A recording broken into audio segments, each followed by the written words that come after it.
নবী হযরত ইব্রাহিম আলাইহিস সালাম যখন এই খানায় কাবাটাকে আল্লাহ পাকের হুকুমে যখন পূর্ণভাবে আবার তিনি যখন কনস্ট্রাকশন নতুন ভাবে মেরামত করছেন, ওই খানায় কাবার পুরোটা জায়গাটাই কিন্তু ঘেরা ছিল, তখন ওটা পুরোটাই খানায় কাবা ছিল। কিন্তু তিনি ইলহাম করে দিলেন, এই মক্কার মানুষেরা, এই মদিনার মানুষেরা, তোমাদের যারা এই খানায় কাবায় অংশগ্রহণ করতে চাও হালাল টাকা দেবে, কেউ একটাও হারাম টাকা দেবে না, চুরি করা টাকা দেবে না। কারো অন্যজনের উটের দুধ দহন করে বিক্রি করেছে, ওই উটের ওই দুধ বিক্রি করা পয়সা দেবে না, যেটা হালাল টাকা আসবে ওইটা দেবে। ভালো করে বুঝছেন কি? এই ব্যাপারে হাদিস আছে প্রচুর, এই ব্যাপারে অনেক কিতাব আছে। সুতরাং হযরত ইব্রাহিম খলিলুল্লাহ আলাইহিস সালাতু ওয়াস সালাম হুজুর আমার কি করলেন, যখন বললেন গ্রামের মানুষেরা, এলাকার মানুষেরা খানায় কাবা নির্মাণ হবে, নতুন করে মেরামত হবে, কনস্ট্রাকশন হবে, তারা কি করলেন, আপনার কিনা পয়সা দিলেন।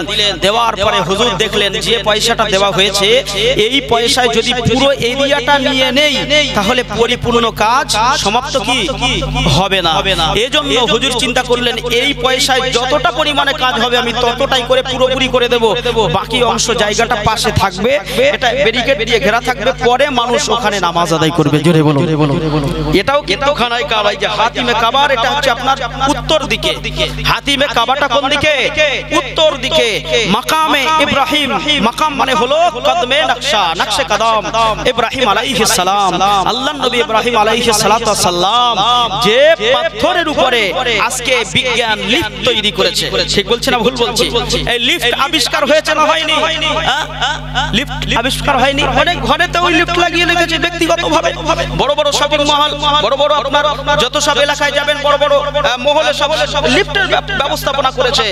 আজ থেকে ১৫০০ বছর আগে আমাদের নবী ইব্রাহিম আলাইহিস সালাম আল্লাহর জান্নাতি পাথরে লিফটের ব্যবস্থাপনা তিনি শিখিয়ে দিয়ে গিয়েছেন। যেটা বললেন না, হযরতে নবী ইব্রাহিম আলাইহিস সালাম যে পাথরে দাঁড়িয়ে দাঁড়িয়ে, যে হিজারার উপরে তিনি দাঁড়িয়ে দাঁড়িয়ে খানায় কাবাটাকে নির্মাণ করেছিলেন, বাবা হচ্ছেন মিস্ত্রি আর জোগাড়েটাকে এই বলেন না, কথা বলেন, ছেলে হচ্ছে জোগাড়ে, বাবা হচ্ছে নবী ইব্রাহিম আলাইহিস সালাম, তিনি হচ্ছেন মিস্ত্রি, আর নবী ইসমাইল আলাইহিস সালাম হচ্ছে জোগাড়ে। জোরে বলুন। দুই নবী কাজ করছে কার? আল্লাহ। আল্লাহ জান্নাত থেকে পাথর পাঠিয়ে দিলেন তিনটা। কটা? তিনটা। একটা পাথরের উপরে নবী ইব্রাহিম আলাইহিস সালাম দাঁড়িয়ে আছে, বলছে আল্লাহ যা গাঁথনি করছি, আমি তো খুব বেশি লম্বা সম্ভব মানুষ নয়, খানায় কাবাটা কম বেশি ২০ ফুটের চেয়ে একটু ২২-২৫ ফুট মতো লম্বা, আপনার উঁচু, বুঝছেন না? এত উঁচুতে আমি হাত দেব কি করে? আল্লাহ পাক বলছেন, ইব্রাহিম আলাইহিস সালাম আপনার যতটা প্রয়োজন হবে আপনি বলবেন, আমি আল্লাহ আমার হুকুমে পাথর এমনি এমনি উঁচু হয়ে যাবে, আবার নিচু হওয়ার প্রয়োজন হবে ও পাথর নিচু হয়ে যাবে। মুসলমান ঘরে ছেলেমেয়েরা, পাড়া তরুণেরা,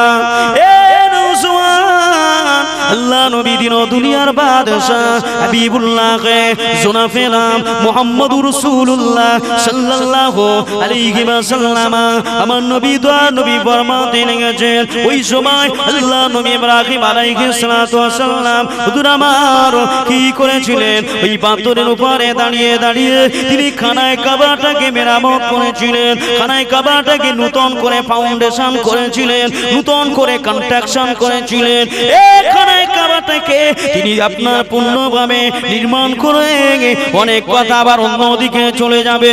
এই খানায় কাবাতে তিনি আল্লাহ পাকের পক্ষ থেকে আল্লাহর কাছে বলেছিলেন, আল্লাহ ও রব্বুল আলামিন, আল্লাহ দয়া করে মেহেরবানি করে আপনার রহমতে, আপনার খাস নেক দোয়া, খাস নেক নজরে আল্লাহ গো আপনি আপনার বান্দিকে, আপনার বান্দাকে দিয়ে খানায় কাবাটাকে নির্মাণ করিয়েছেন। ও রব্বুল আলামিন, আল্লাহ এই খানায় কাবাটাকে কিভাবে মানুষ ইবাদত করবে আপনি আমাকে বলে দেন। আল্লাহ পাকের পক্ষ থেকে আওয়াজ এসে গেল, এ নবী ইব্রাহিম আলাইহিস সালাম আপনি তাকবীরে ধ্বনি দিতে থাকেন, আপনি তাকবীরে ধ্বনি দিতে থাকেন, এ তাকবীরে ধ্বনি কলিতা আমি আল্লাহ পাক আমার तमाम পৃথিবীতে কুলিল্লাহিল মাশরিক ওয়াল মাগরিব কুলিল্লাহিল মাশরিক ওয়াল মাগরিব ইয়াদি মাইয়াশা ইলা সিরাতিল মুস্তাকিম আমি আল্লাহ পাক আমার মুত্তাকি বান্দা বান্দীদের সকল পৃথিবীর কোনায় কোনায় পৌঁছে দেব। আল্লাহ নবী ইব্রাহিম আলাইহিস সালাতু ওয়াস সালাম কিতাবের মধ্যে পাওয়া যায় আল্লাহ নবী ইব্রাহিম আলাইহিস সালাম হুজুর আমার তিনি এমন করে আল্লাহ পাকের খানায়ে কাবা এমন করে নির্মাণ হয়ে গেল কনস্ট্রাকশন হয়ে গেল এবারে তিনি ইলহান করতে লাগলেন হুজুর আমার আল্লাহ পাক শিখিয়ে দিলেন এ আমার নবী ইব্রাহিম রে এ আমার নবী ইব্রাহিম আপনি এবারে আমি আল্লাহ আমার খানায়ে কাবাটাকে তওয়াফ করতে থাকেন লব্বাইক আল্লাহুম্মা লব্বাইক লব্বাইক লা শারীকা লাক লব্বাইক ইন্নাল হামদা ওয়ান নি'মাতা লাকা ওয়াল মুলক লা শারীকা লাক লব্বাইক এ নওজওয়ানেরা অনেক কথা এই খানায়ে কাবাটাকে বান্দা হাজী বান্দারা যখন তওয়াফ করে তারা বলে আল্লাহুম্মা লব্বাইক ও পরওয়ারদিগারে বেনিয়াস আমি আপনার বান্দা আমি আপনার গোলাম আমি আপনার দাস আমি আপনার বান্দা আপনার কাছে লব্বাইক উপস্থিত লব্বাইক লা শারীকা লাক লব্বাইক আল্লাহ আপনার কোনো শরীক নয় আপনার কোনো সমকক্ষ নয় আপনার কোনো সঙ্গী নয় আপনার কারো অংশীদার নয় ইন্নাল হামদা আল্লাহ আপনার পবিত্রতা আপনার শুকরিয়া আদায় করে বলছি ওয়াল ইন্নাল হামদা ওয়ান নি'মাতা আপনার নিয়ামতের শুকর গুজার করছি ওয়ান নি'মাতা লাকা ওয়াল মুলক এই মুলকে এই জমিনে আসমানে গোটা মুলকে কেউ নাই আপনার সমকক্ষ লাকা ওয়াল মুলক লা শারীকা লাক লব্বাইক আমি জেনে বুঝেছি এই গোটা মুলকে আর আপনার মতো কেউ নাই জেনে বুঝে আপনাকে লা শরীক বলে উপস্থিতি হয়েছে।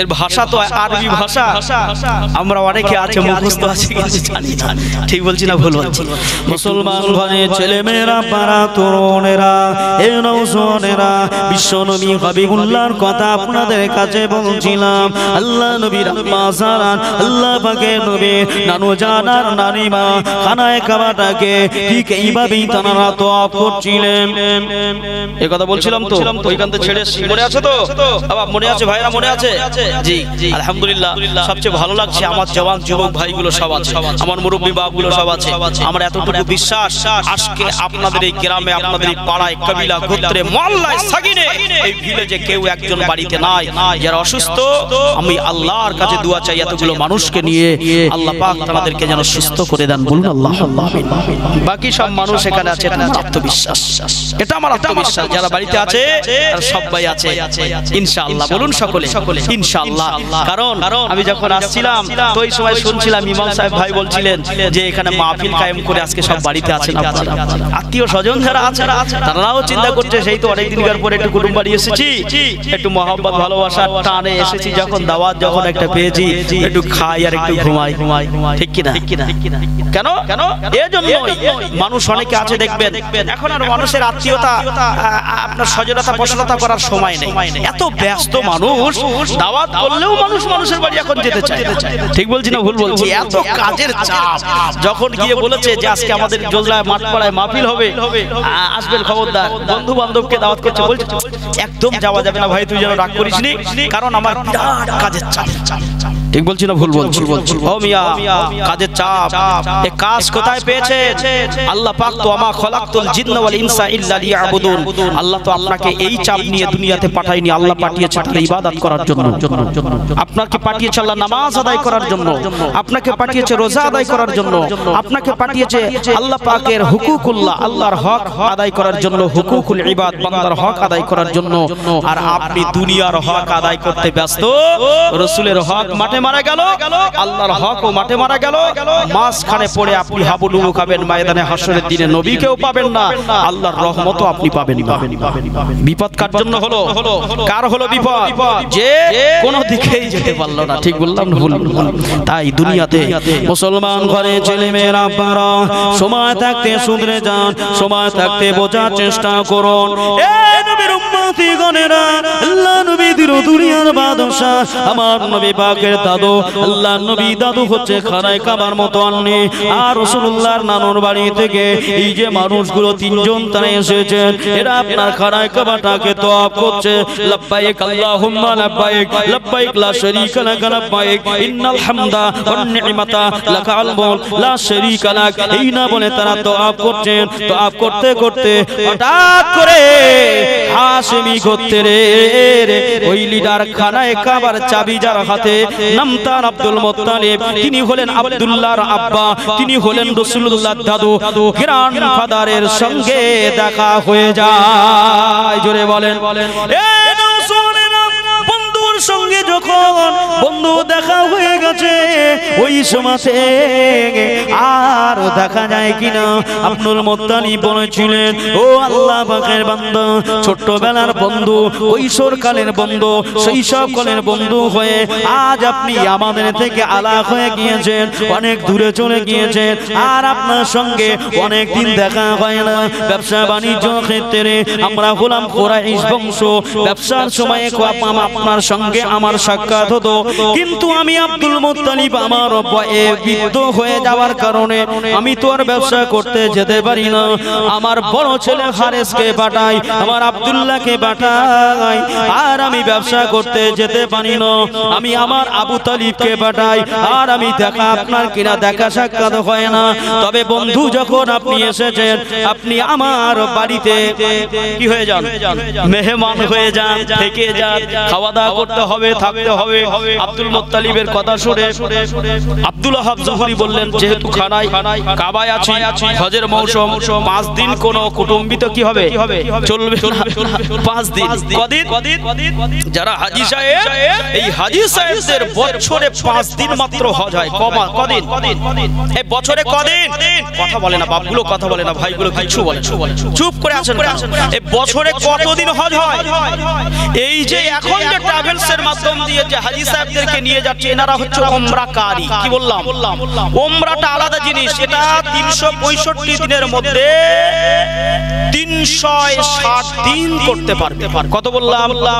365 দিনের মধ্যে 360 দিন করতে পারবে।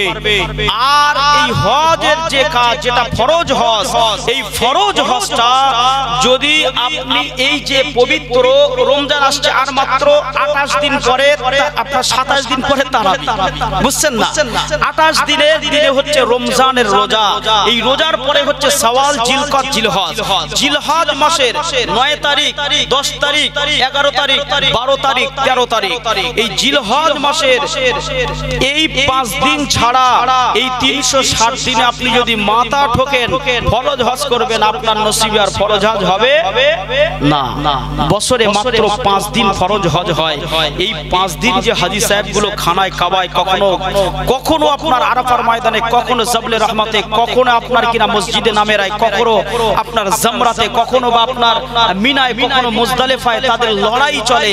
ওইখানে হাজী সাহেবরা নাজেহাল হয়ে বহু হাজী সাহেব তারা ইন্তেকাল হয়ে যায়। ঠিক বলছি না ভুল বলছি? এই 5 দিন ছাড়া আপনি সারা বছর কোটি টাকার বস্তা নিয়ে বসে থাকলে আপনার হজ হবে না। আল্লাহ পাকের রহম ছাড়া হয় না। যদি বলেন সুবহানাল্লাহ। অনেক হাজী সাহেব যায় গিয়ে বলে, বাবা এই বয়স হয়ে গেছে, কি করব? সেখানে যে মানুষজন গিয়ে দেখে মাথা খারাপ, মানে অন্তর কেঁপে যায়। ওই সময় হাজী সাহেবকে ওলামায়ে কেরামরা বলে দেন, এ হাজী সাহেব শোনেন, বয়স হয়ে গেছে, বৃদ্ধ হয়ে গেছেন, মনটা ছোট করেন না, খানায় কাবাতে যাবেন। সর্বপ্রথম খানায় কাবা দেখার সঙ্গে সঙ্গে আপনার জন্য তওয়াফ করা ওয়াজিব হয়ে যায়। জোরে বলেন কি? তওয়াফ করা ফরজ, ফরজে আইন হয়ে যাবে। এই খানায় কাবা দেখার সঙ্গে সঙ্গে আপনার জন্য খানায় কাবা তওয়াফ করা ফরজ। এইবারে তওয়াফ করে আল্লাহর কাছে আপনি যে দোয়াটা চাবেন, ওই দোয়াটা একদম সরাসরি আল্লাহ রহিমের দরবারে কবুল হয়ে যায়।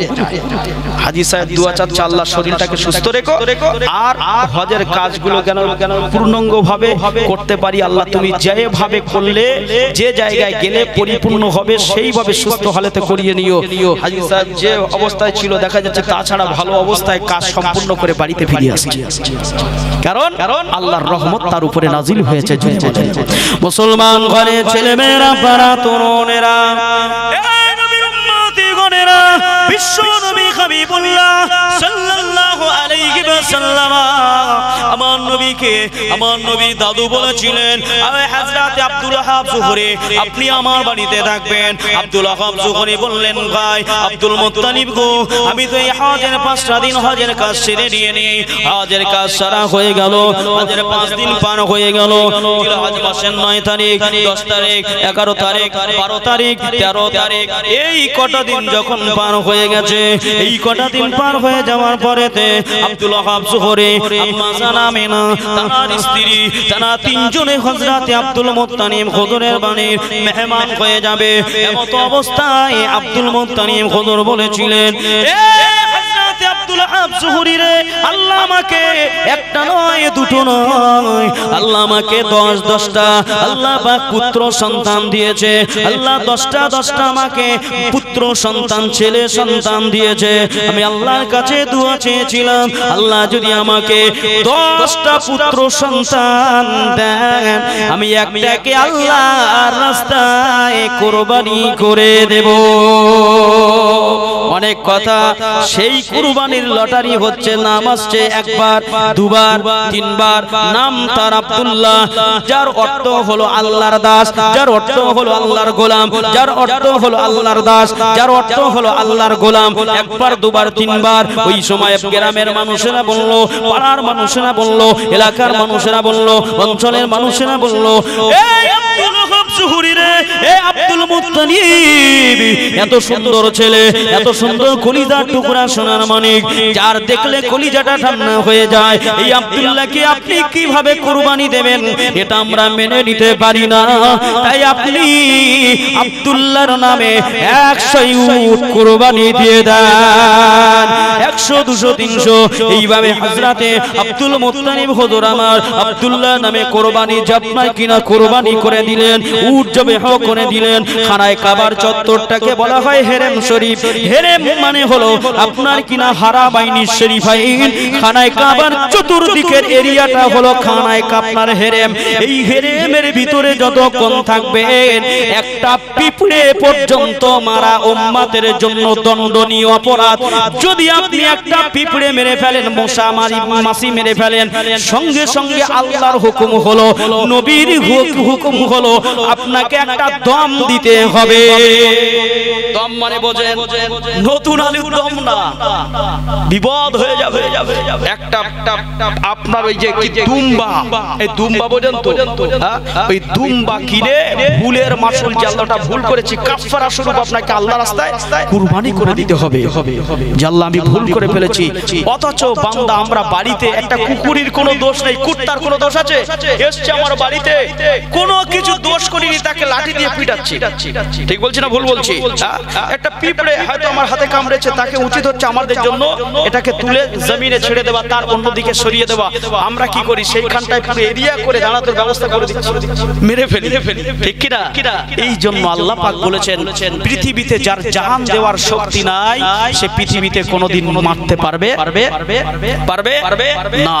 যে সৃষ্টি করতে পারে সে মারতে পারে, যে জাহান দিতে পারে সে প্রাণ নাশ ঘটাতে পারে, যে জাহান দিতে পারে না, যে প্রাণ দিতে পারে না, তার মারার কোনো একটি অধিকার আল্লাহ দেননি, আল্লাহ নিজে হাতে রেখে দিয়েছেন। এই মন ছুটে যায় মদিনায়, শুধুই তোমার দেখার আশায়।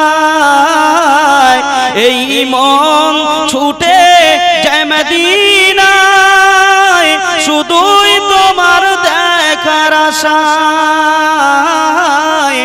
এই সুর যদি পেয়ে থাকো, একবার দেখা দাও না। জোরে বলেন, আরেকটু জোরে হবে না? জালালউদ্দিন সুয়ুতি 75 বার দেখলো নবীকে। জালালউদ্দিন সুয়ুতী জানেন পৃথিবীতে যত সবচেয়ে বড় তাফসীরের কিতাব, এই তাফসীরের কিতাবটার নাম হচ্ছে তাফসীরে জালালাইন শরীফ। এই তাফসীরে জালালাইন শরীফ হুজুর এই যে লিখেছেন, ইনি হচ্ছেন জালালউদ্দিন সুয়ুতী। আর জালালউদ্দিন মুআল্লি একজন হলো ওস্তাদ, একজন হলো ছাত্র। 15 পারা করে সূরা আপনার কিনা বনি ইসরাইল থেকে আর সূরাতুল আপনার নাস পর্যন্ত জালালউদ্দিন মুআল্লি লিখেছেন। আর জালালউদ্দিন সুয়ুতী ইনি হচ্ছেন আপনার ওস্তাদ, ইনি লিখেছেন সূরাতুল ফাতিহা থেকে সূরাতুল আপনার কিনা আহকাফ পর্যন্ত। সুতরাং তিনি বনি ইসরাইলের আগ পর্যন্ত 15 পারা লিখেছেন। তিনি আল্লাহর রাসূলকে দিদার পেতে একবার নয়, দুইবার নয়, তিনি আল্লাহর হাবিবকে 75 বার দেখে ফেলেছেন। জালালউদ্দিন সুয়ুতী 75 বার দেখল নবীকে, তবুও তার মনের জ্বলন ঠান্ডা হলো না। জোরে বললেন না? এই মদিনা মদিনা আশিক মুমিনের ঠিকানা। এই জন্য তো আমরা বলি এই ইমাম ছুটে যায় মদিনায়, শুধু তোমার দেখার আশায়। যায় না যায় না যায় না যায় না। জালালউদ্দিন সুয়ুতী নবীকে 75 বার দেখেছে, তারপরেও তিনি বলছেন আমার অন্তরের জ্বালা ঠান্ডা হয়নি। জোরে বলুন, নবীকে আমরা জীবনে দেখতে পাইনি, তাই আমাদের মনের আশা এই ইমাম ছুটে যায় মদিনায়, শুধুই তোমার দেখার আশায়। এই সুর যদি পেয়ে থাকো একবার দেখা দাও না। আল্লাহ রাসূল সাল্লাল্লাহু আলাইহি ওয়াসাল্লাম বলেছেন মানরানি ফিল মানামি ফাকদরানি ওয়া ইন্না শাইতানা লা তামাসসালু ফি সূরাতি।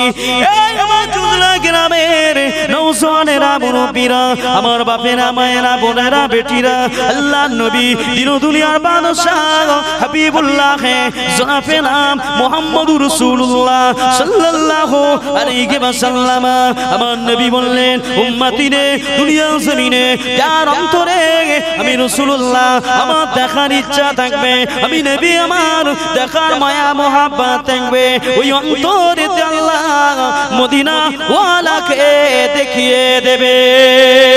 মদিনা ওয়ালা দুনিয়া জমিনে যে একবার স্বপ্নের মাধ্যমে, ঘুমের ঘরে, রাতের অন্ধকারে, দিনের আড়ালে, সকালে, দুপুরে, সন্ধ্যাবেলা, সুবহে সাদেকে, মাঠে, ময়দানে, বাজারে, ঘাটে, খাওয়া দাওয়া অবস্থায়, নামাজি অবস্থায়, ঘুমের ঘরে অবস্থায়, যে কোনো অবস্থায় মুহাম্মদ রাসূলকে যে ব্যক্তি একবার দেখে ফেলবে, আমার আল্লাহ পাক বলেন, আমার নবী বলেন, ওই ব্যক্তির জন্য সাইর সাকার হাবিয়া হুতামানার জাহান্নাম, সাইর সাকার হাবিয়া হুতামানার জাহান্নাম। আল্লাহ পাক সাতটা জাহান্নামের দরজাকে আরাম করে দেবে। আল্লাহ নবী বললেন, আল্লাহ রাসূল বললেন, ওই ব্যক্তির জন্য আমি নবী সাল্লাল্লাহু আলাইহি ওয়াসাল্লাম বললাম, যে ব্যক্তি আমি নবী আমাকে দুনিয়া জমিনে একবার চামড়া চোখে দেখলো, অথবা ঘুমের ঘরে দেখলো, অথবা স্বপ্নের মাধ্যমে দেখলো, যে কোনো অবস্থায় দেখলো না কেন, আমি নবী পাক আমার উম্মতের জন্য শাফাআত সুপারিশ করা, ওয়াজাবাতু লাহু শাফাআতিহি ইয়াউমাল কিয়ামাহ।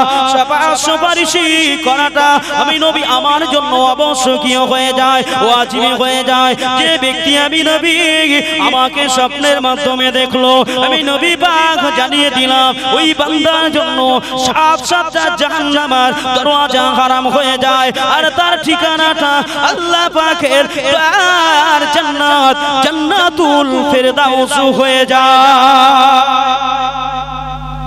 দুনিয়ায় নবীকে দেখার ইচ্ছা অন্তরে রাখতে হবে না, হবে না, হবে না, হবে না। এই নবীকে রাখা দুনিয়ার জমিনে অন্তরে রাখতে হবে না, হবে না, হবে না। নবীকে দুনিয়ার জমিনে অনেক মানুষ শোনেননি, একবার, দুবার, তিনবার, চারবার, পাঁচবার, ছবার, সাতবার। কে? আল্লামা মাহবুব শাহ রহমাতুল্লাহ আলাইহি মেদিনীপুরের টাউনে শুয়ে আছে আল্লাহর ওলি, একবার নয় 7 বার হেঁটে আল্লাহর খানায় কাবায় গিয়েছে। আর মুসলমান আজকে আমাদের টাকা থাকা সত্ত্বেও আমরা কি করছি? খানায় কাবা দিতে পারছি না। নসিবটা তো আগে তৈরি করতে হয়, আল্লাহর কাছে চাইতে হয়, বুঝছেন না? আল্লাহর কাছে না চাইলে আল্লাহ পাক দিতে চায় না। আল্লাহ পাক বলেছে বান্দা যখন দেখেছেন এই দুনিয়ার জমিনে, এই দুনিয়ার জমিনে দেখেছেন তো এই দুনিয়ায় একটা বাচ্চা যখন চুপচাপ থাকে মা তাকে খেতে দেয়, খেতে দেয় কেন? জানে তার পরিপূর্ণ আছে, তার পরিপূর্ণতা অসুবিধা নেই। সে যখন কান্নাকাটি করে মা তখন বুঝতে পেরে যায় আমার বেটা আর আমার বেটির খিদে পেয়েছে। এই জন্যই মা কি করে? ওই বেটার জন্য, ওই বেটির জন্য, ওই ছেলের জন্য, মেয়ের জন্য খাওয়ার ব্যবস্থা করে দেয়। যদি বলেন সুবহানাল্লাহ। আল্লাহ পাক বলেন বান্দারে তোমরা যখন আমি আল্লাহ আমার কাছে চাও, বারবার যখন চাও আমি আল্লাহ আমার কাছে দুনিয়ার জমিনে সমস্ত কিছু খারাপির থেকে আমার কাছে যখন নিরাপত্তা চাও, আমি আল্লাহ পাক বলছি ফালিয়াবুদু রাব্বা হাযাল বাইত আল্লাযী ইয়াতামাহুম মিন জু'ইন ওয়া আমানাহুম মিন খাউফ। এই জগতের বান্দা যারা খানায় কাবার মালিকের ইবাদত করে, আমি আল্লাহ পাক তাদেরকে দুনিয়ার সমস্ত কাফেরদের হাত থেকে রক্ষা করি। তাদের খাওয়া দাওয়ার ব্যবস্থা আমি আল্লাহ আসমান থেকে ব্যবস্থাপনা নিয়ে থাকি। তাহলে দুনিয়ার জমিনে আল্লাযী ইয়াতামাহুম মিন জু'ইন, তাদের যখন ক্ষুধা লাগবে আমি আল্লাহ খেতে দেব। আল্লাযী ইয়াতামাহুম মিন জু'ইন ওয়া আমানাহুম মিন খাউফ। আর তারা যখন পুরো ভয়ে সন্ত্রস্ত হয়ে পড়বে, ক্ষতিগ্রস্তদের সম্মুখীন হয়ে পড়বে, আমি আল্লাহ পাক তাদেরকে হেফাজতের দায়িত্ব তো হারিস তাদের মাধ্যম দিয়ে করে থাকবো। জোরে বলুন। আজকে যুক্তরাষ্ট্র নাম তার আমেরিকা, পৃথিবীর ডন ছিল। আল্লাহ পাক তাকে শিখিয়ে দিয়েছে পৃথিবীর ডন যদি থাকতে হয় সমস্ত কিছুর মূলে কে? আল্লাহ। যার এক ইশারায় হোগা তো হোগা, কুন ফায়াকুন, কুন হও তো ফায়াকুন হোগা, কুন ফায়াকুন সঙ্গে সঙ্গে হয়ে গেছে। সুতরাং আমার আল্লাহ পাক কি করলেন? লস অ্যাঞ্জেলেস একটি রাজ্য, লস অ্যাঞ্জেলেস একটি রাজ্য, আমেরিকার একটা রাজ্য, গোটা পশ্চিম বাংলা, এই ভারতবর্ষের যেমন একটা রাজ্য হচ্ছে এই পশ্চিম বাংলা, ওয়েস্ট বেঙ্গল, এই এমন একটা রাজ্যকে আমার আল্লাহ কয়েক হাজার একর জমিকে পুড়িয়ে তামা করে দিলেন, ধূলিসাৎ করে দিলেন। কিসের মাধ্যমে? কোন পারমাণবিক বোমার প্রয়োজন নাই, কোন তেল, কোন আপনার কিনা তেলের দরকার নাই, কোন ফায়ারের প্রয়োজন নাই। আমার আল্লাহ পাক বললেন এই জঙ্গলের গাছ দুজনে একটু সংঘর্ষ বাজিয়ে দে, আগুন তৈরি করে দেওয়ার মালিক আমি আল্লাহ। আগুন তৈরি হয়ে গেল। এক শ্রেণীর পাখি আসলো, এই তো বিজ্ঞান আপনার সেইটাকে নিয়ে গবেষণা করে তারা বার করেছে। সিসি ক্যামেরার মাধ্যমে, বিভিন্ন আপনার ড্রোনের মাধ্যমে তারা ক্যামেরা দিয়ে বিভিন্ন জায়গায় লক্ষ্য করেছে, দেখেছে যে একটা পাখি আছে তার এই ঠোঁট মানে কি বলে চঞ্চু, যেটা দিয়ে ঠুকরে ঠুকরে তারা খায়। এমন একটা পাখি দুনিয়া আছে দেখেন যে কাটে, যে কাঠগুলো কুড়াল দিয়ে আমরা কাটতে পারি না, করাত দিয়ে কাটতে পারি না। আল্লাহ এই ছোট্ট 150 গ্রামের, 100 গ্রামের, 75 গ্রাম, 60 গ্রাম, 50 গ্রামের পাখি দিয়ে ওই মোটা মোটা গাছগুলোকে আল্লাহ গর্ত করিয়ে দিচ্ছে। জোরে বলো। আমার আল্লাহ কি না পরে চিন্তা করেছেন এই চঞ্চুতে তাহলে কত শক্তি, এই চঞ্চু কত শক্তি চিন্তা করেন। সে কি করলো? যেখানে আপনার আগুন ধরে গেছে ওইখান থেকে এক টুকরো আগুন নিয়ে এইখান থেকে হাফ কিলোমিটার তফাতে টুক করে ফেলে দিল। আমার আল্লাহ পাক বলে এবারে তো খেলা শুরু।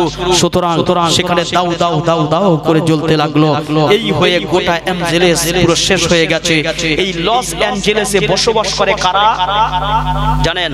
পৃথিবীর কোটিপতিরা, করোড়পতিরা, মিলিয়নপতিরা, ট্রিলিয়নপতিরা সেখানে বসবাস করে। বড় বড় নায়িকা, গায়িকা, নাট্যকার, গীতিকার তারা সেখানে বসবাস করে। সেখানে বসবাস করে ইহুদি নাসারাদের মধ্যে যারা সবচেয়ে বড় বড়, হ্যাঁ, যাদেরকে বলা হয় বাংলায় বলা হয় শিল্পপতি, সেখানে তারা করোড়পতিরা বসবাস করত। আমার আল্লাহ পাক বলেছেন ছাড় দেই কিন্তু ছেড়ে